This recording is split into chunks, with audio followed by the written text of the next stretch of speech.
Friends ఎలా ఉన్నారు? ఎందుకంటే ఫ్రెండ్స్ నేను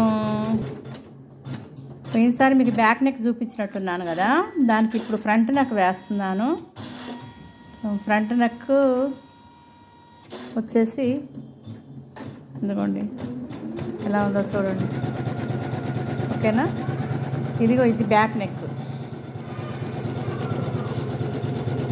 ఇప్పుడు వేసేది ఫ్రంట్ నెక్ ఫ్రెండ్స్. ఇదిగోండి ఇది బ్యాక్ నెక్. కింద ఇది చూడండి హ్యాండ్స్, ఇటు ఒక హ్యాండ్, ఇదిగోండి ఇటు సైడ్ ఒక హ్యాండ్. చాలా బాగుంది కదా ఫ్రెండ్స్ డిజైన్. ఎంత నీట్గా వస్తుందో చూడండి. స్టిచ్ కూడా చాలా బాగుంది. మీకు కనుక ఈ వీడియో నచ్చినట్లయితే నా వీడియోని సబ్స్క్రైబ్ చేసుకోండి, ఒక మంచి కామెంట్ ఇవ్వండి, వీడియోకి లైక్ చేయండి, మీ ఫ్రెండ్స్ అందరికి షేర్ చేయండి. ఓకేనా friends? Thank you one and all.